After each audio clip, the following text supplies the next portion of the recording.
Selamat sore Bapak Ibu dan saudara-saudara yang dikasihi oleh Tuhan. Kita berjumpa kembali lewat kanal YouTube GPB Immanuel Bung Karno Mataram dalam ibadah pelayanan kategorial Pelkat. Di sore hari ini kita akan membaca dan mendengarkan kebenaran firman Tuhan. Dan sebelumnya mari bersama-sama kita satu di dalam doa. Kita berdoa.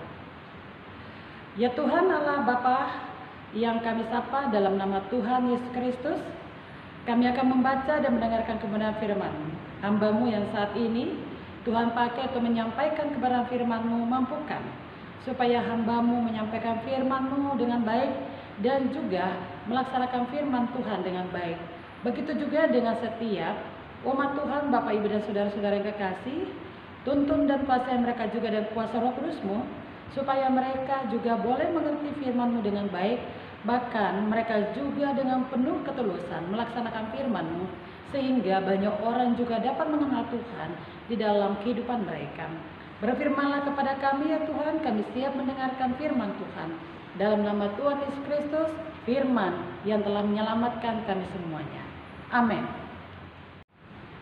Marilah untuk membaca dan mendengarkan kebenaran firman Tuhan, disilahkan berdiri. Firman Tuhan di sore hari ini terambil dari Imamat pasal yang ke-10 ayat 16 sampai dengan ayat yang ke-20. Imamat pasal 10 ayat 16 sampai dengan ayat 20. Mari Bapak Ibu Saudara yang ada di rumah membaca juga firman Tuhan.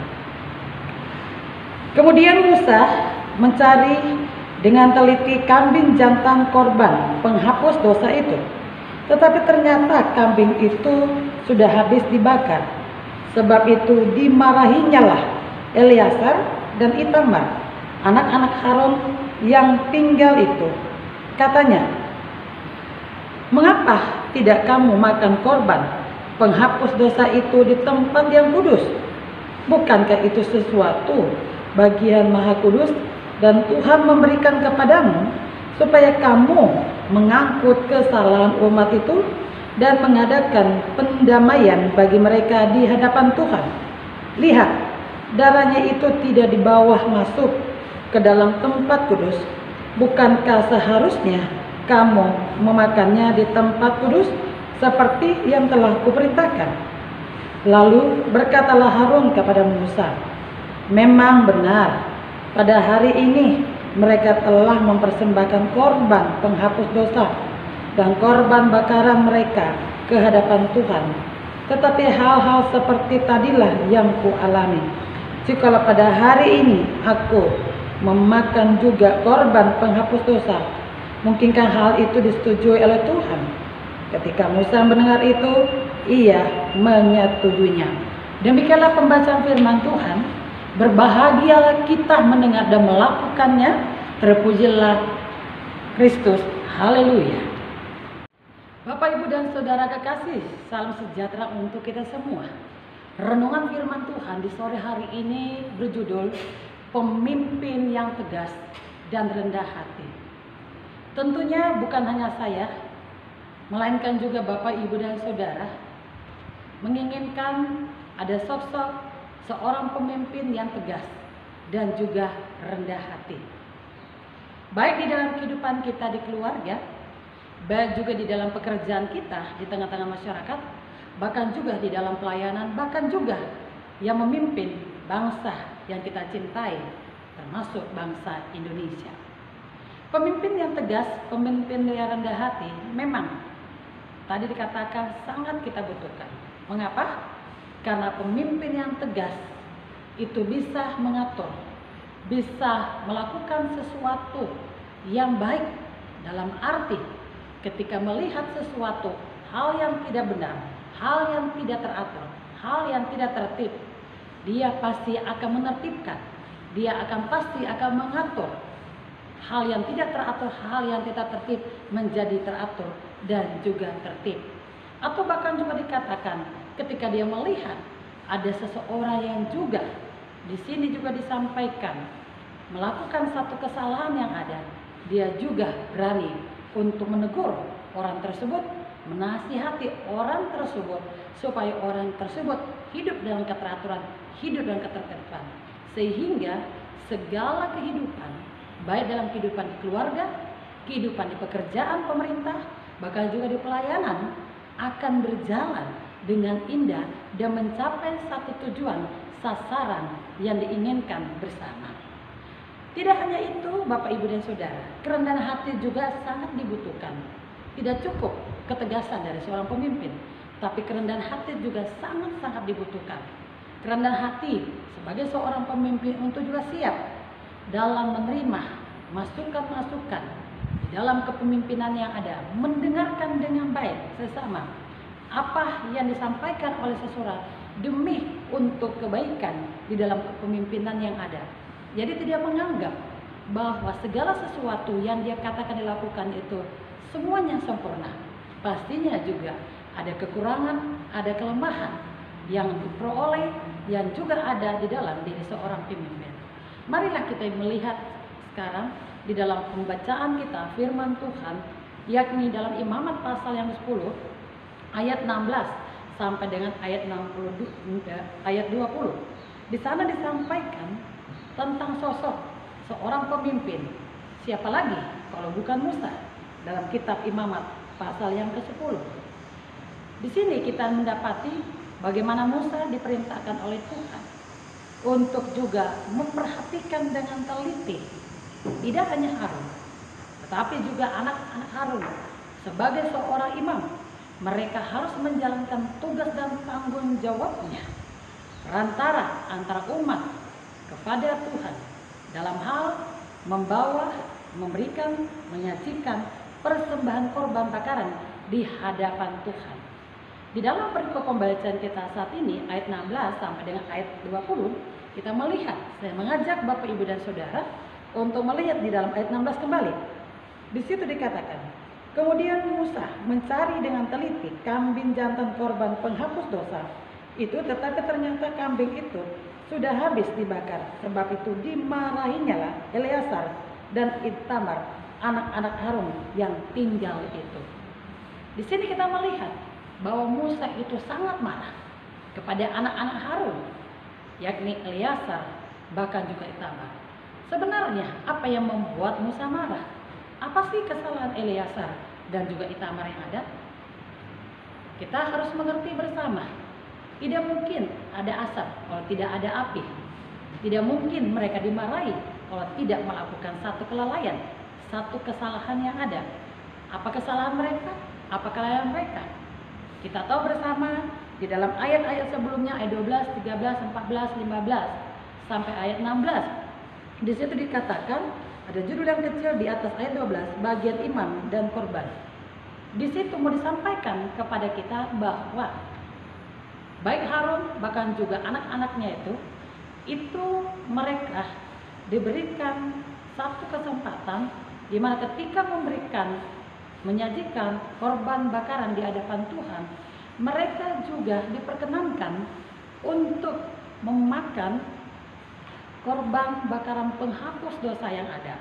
Tujuannya apa? Tujuannya kita bisa lihat di dalam pembacaan kita di sana. Di situ dikatakan bahwa supaya kamu mengangkut kesalahan umat itu dan mengadakan perdamaian bagi mereka di hadapan Tuhan. Ayat yang ke-17. Jadi ini merupakan satu hal yang sangat penting ketika mereka memakan korban bakaran penghapus dosa yang ada. Tujuannya adalah dengan iman mereka mengangkut dosa umat Israel.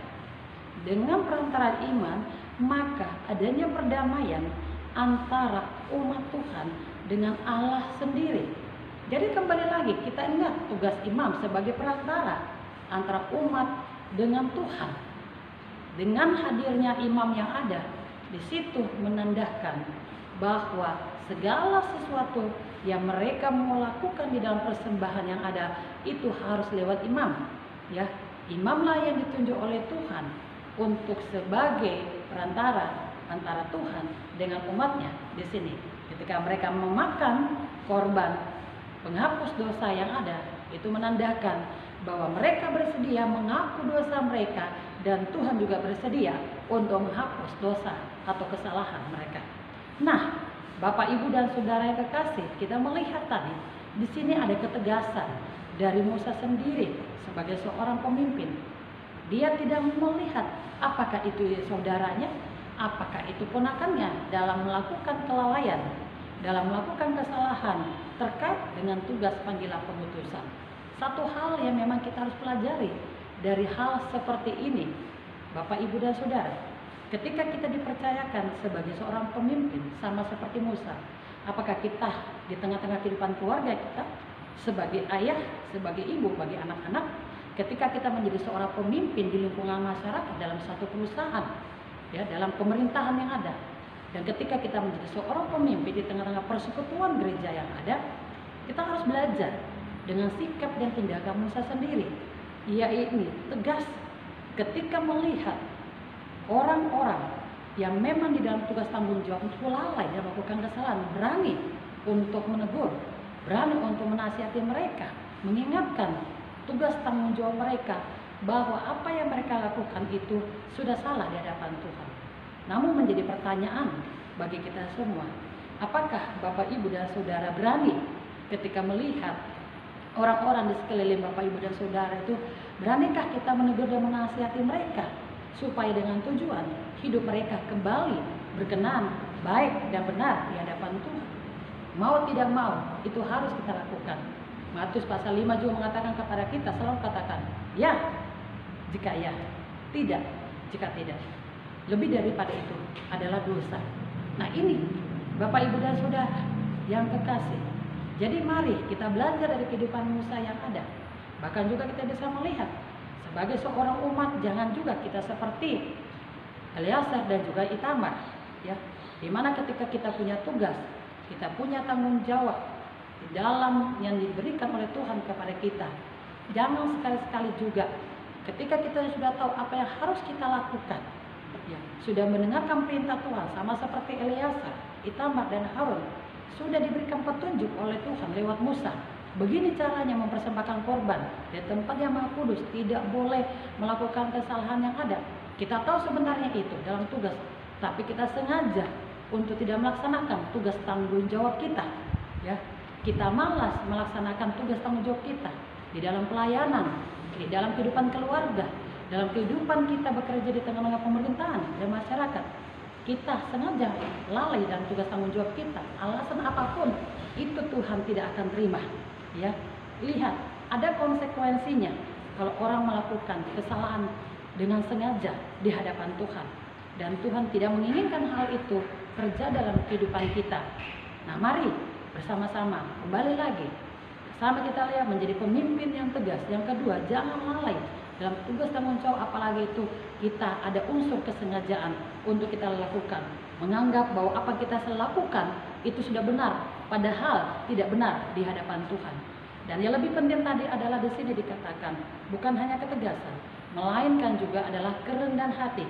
Ketika Musa memarahi anak-anak Harun, di situ disampaikan bahwa Harun menjumpai Musa, adiknya yang ada. Ya, di situ disampaikan oleh Harun di dalam ayat yang ke-19. Apa yang dikatakan Harun, Bapak, Ibu, dan Saudara kekasih? Di situ dia katakan, pada hari ini mereka telah mempersembahkan korban penghapus dosa dan korban bakaran mereka ke hadapan Tuhan. Tetapi hal-hal seperti tadilah yang kualain. Jika pada hari ini aku memakan juga korban penghapus dosa, mungkinkah hal itu disetujui oleh Tuhan? Ketika Musa mendengar itu, ia menyetujuinya. Apa maksudnya Musa menyetujuinya? Artinya mau dikatakan di sini bahwa ketika Harun datang di hadapan Tuhan, tentunya juga dia masih dalam kondisi yang berkabung, kondisi dalam duka cita. Kenapa? Ya, di dalam ayat-ayat sebelumnya kita mengetahui bahwa Abihu juga, ya, dan Nadab, anak-anak Harun yang ada itu mati. Kenapa mereka mati? Karena mereka juga lalai, mereka juga salah di dalam memberikan persembahan kepada Tuhan. Mereka memberikan persembahan yang asing yang Tuhan tidak kenal, sehingga api melalap tubuh mereka dan akhirnya mereka mati. Saudara-saudara, Bapak, Ibu, yang Tuhan Yesus kasihi, mari kita bisa melihat di sini bahwa ketika Harun datang di hadapan Musa dengan berkabung dan mengatakan semuanya itu, di sini walaupun Musa juga dengan tegas menyampaikan hal yang tidak benar kepada anak-anak, dia masih siap menyediakan dirinya untuk juga mendengarkan apa yang terjadi, apa yang dialami oleh Harun seperti itu. Artinya ketika Harun datang kepadanya, di situ tanpa Musa sadari, dengan kehadiran Harun membuat Musa akhirnya emosinya juga yang ada di tengah-tengah ketegasan yang ada, memarahi anak-anaknya yang ada, itu mulai mengalami juga turun di dalam emosi yang ada. Jangan sampai dengan kesalahan anak-anaknya Harun yang ada, dia marah besar dan akhirnya Musa menjadi salah di hadapan Tuhan. Jadi ada manfaatnya juga ketika Harun datang di hadapan Musa yang ada, sehingga Musa menyadari akan terjadi kepada Harun dan juga anak-anaknya yang sudah mati. Bahkan dia juga mau mendengarkan hal seperti itu dan juga mengajak Musa agar supaya dia boleh marah, tetapi jangan sampai membuat dia juga jatuh dalam dosa dengan kelebihan marah yang ada. Saudara-saudara terkasih, hal yang kedua yang patut kita pelajari bersama adalah tadi kerendahan hati. Pemimpin boleh tegas, tetapi kerendahan hati juga itu perlu kita utamakan dalam kehidupan kita. Mari melihat apa yang dikatakan di sini di dalam kitab Amsal. Kitab Amsal pasal yang ke-15 ya. Kitab Amsal pasal yang ke-15. Di sini Bapak Ibu dan Saudara kekasih, disampaikan ayat yang ke-33b dikatakan, dan kerendahan hati mendahului kehormatan yang ada. Di sini seorang pemimpin juga harus hidup rendah hati, mau mendengar, menerima masukan-masukan, bukan untuk dirinya sendiri, tetapi juga untuk kebaikan bagi orang yang ada.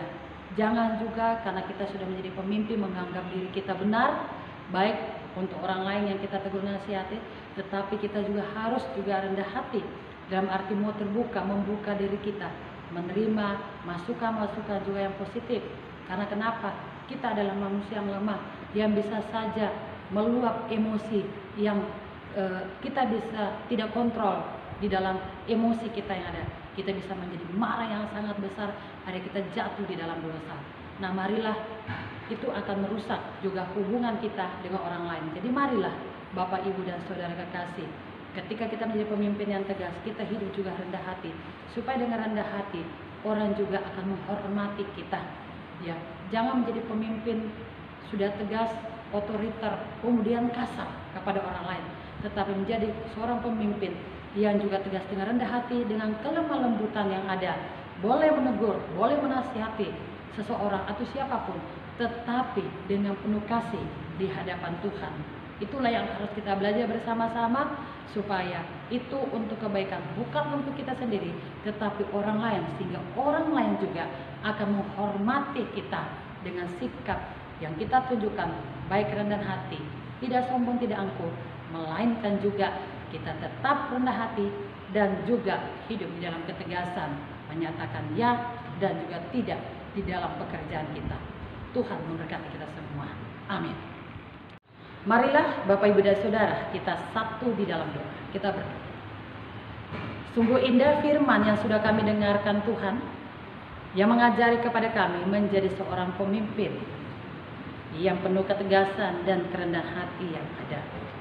Karena semuanya tujuannya adalah baik, untuk kebaikan keluarga, pekerjaan di tengah masyarakat, dan juga di dalam pelayanan kami. Ajari kami Tuhan untuk berani menegur, menasihati orang ketika mereka salah. Karena sebenarnya apa yang kami lakukan itu membawa kabar yang indah bagi mereka, yaitu memimpin mereka hidup di dalam kebenaran, hidup berkenan di hadapan Tuhan. Namun tidak hanya itu, kami diajar juga untuk hidup rendah hati, tidak kasar, tidak keras terhadap seseorang, tetapi juga rendah hati, terbuka, menerima masukan, dan juga lemah lembut kepada setiap orang yang ada. Ampuni kami Tuhan kalau selama ini pun juga kami lalai dalam tanggung jawab dan tugas kami, yang kami menganggap diri kami sudah benar, tetapi bagi Tuhan itu tidak benar. Biarlah kami tidak menerima konsekuensi hukuman Tuhan ketika kami sengaja juga lalai melakukan kesalahan dalam tugas tanggung jawab kami. Berkatilah rumah tangga jemaat-Mu Tuhan, berkatilah kami semua, berkati kami sebagai orang tua, berkati anak-anak kami, cucu kami, yang saat ini tentunya masih diperhadapkan dengan kondisi pandemi COVID-19. Biarlah hidup keluarga kami tetap sejahtera Tuhan Yesus Kristus. Kami sebagai orang tua hidup terus bersyukur menjadi contoh bagi anak cucu kami yang ada. Berkati anak cucu kami supaya mereka menjadi anak yang baik, cucu yang baik, menjadi cucu dan anak yang takut akan Tuhan. Berkati lingkungan kami, tetangga, masyarakat, berkati pemerintahan kami, dan berkati gereja kami semuanya Tuhan. Supaya dalam keadaan kondisi seperti ini kami terus ada dalam tangan pengasihan Tuhan. Terima kasih Bapa. Semua segala apa yang kami harapkan Tuhan demi kebaikan dunia, pemerintahan Indonesia dan kami semuanya yang juga tinggal di kota Mataram dan sekitarnya, Tuhan berkati. Terpujilah Engkau Tuhan. Dengarkan dan sambutlah doa kami ya Tuhan yang kami bawa dalam nama Tuhan Yesus yang telah mengajar kami berdoa bersama. Bapa kami di sorga, dikuduskanlah namamu. Tatalah kerajaan-Mu, jadilah kehendak-Mu di bumi seperti di sorga. Berikanlah kami pada hari ini makanan kami cukupnya, dan ampuni kami akan kesalahan kami, seperti kami juga mengampuni orang bersalah kepada kami. Janganlah membawa kami ke dalam pencobaan, tetapi lepaskan kami daripada yang jahat. Karena Engkaulah yang mempunyai kerajaan dan kuasa dan kemuliaan sampai selama-lamanya. Amin. Marilah silakan berdiri, arahkan hati dan pikiran kepada Tuhan, terimalah berkat Tuhan. Kasih karunia, rahmat dan sejahtera dari Allah Bapa, Yesus Kristus, Roh Kudus dalam Tritunggal yang Esa, memberkati Bapak, Ibu dan Saudara, dimulai dari sekarang sampai selama-lamanya.